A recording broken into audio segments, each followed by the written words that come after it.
Diane and Joni, I'm retaping this first part of the service because I forgot to push record until about 2/3 of the way in.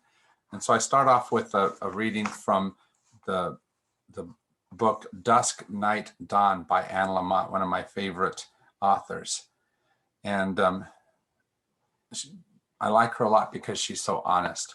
And she says, here we are, older, scared, numb on some days, enraged on others, with even less trust than a year ago.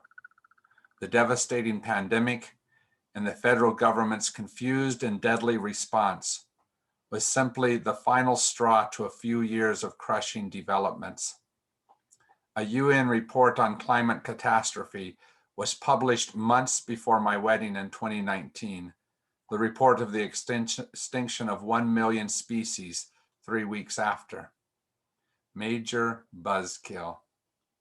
Our poor country has been torn asunder. I await the rain of frogs. And I've gotten so much less young. I got Medicare 3 days before I got hitched, which sounds like something an old person might do, which does not describe adorably ageless me.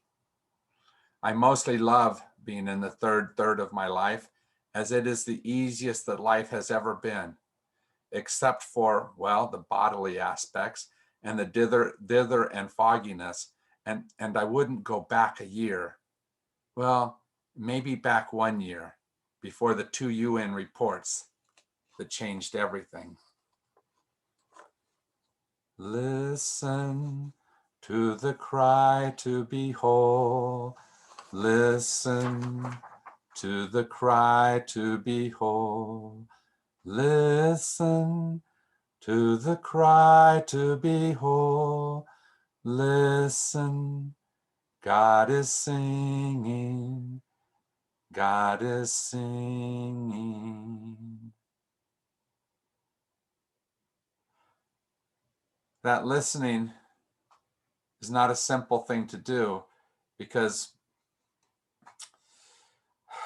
all of our stuff gets in the way, especially the stuff that we don't want to hear as much, the stuff that's more a challenge to us than an invitation.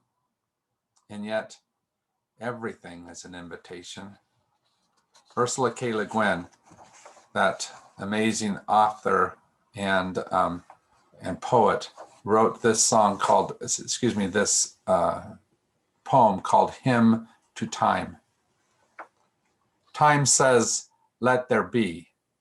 Let there be every moment, and instantly there is space and the radiance of each bright galaxy, and eyes beholding radiance, and the gnats flickering dance, and the sea's expanse, and death and chance.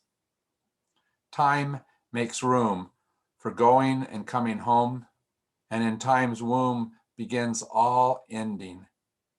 Time is being and being time. It is all one thing, the shining, the seeing, the dark abandoning. Listen to the cry to be whole. Listen to the cry to be whole. Listen to the cry to be whole. Listen, God is singing. God is singing.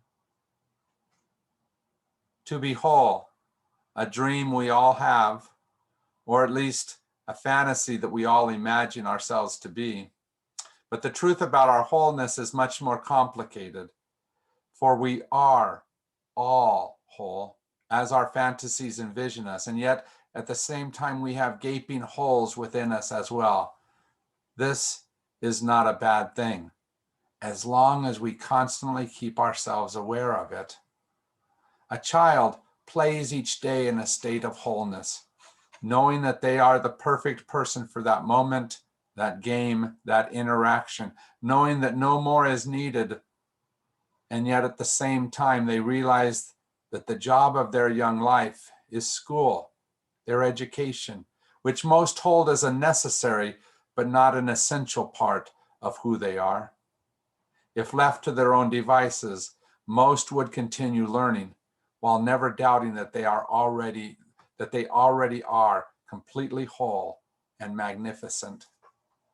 Yet we, as did the exemplars who taught us in our own lives, often teach our children to realize their brokenness much more than their wholeness, their deficiency much more than their abundance, their need to change much more than the wonder of who they are in this very present moment.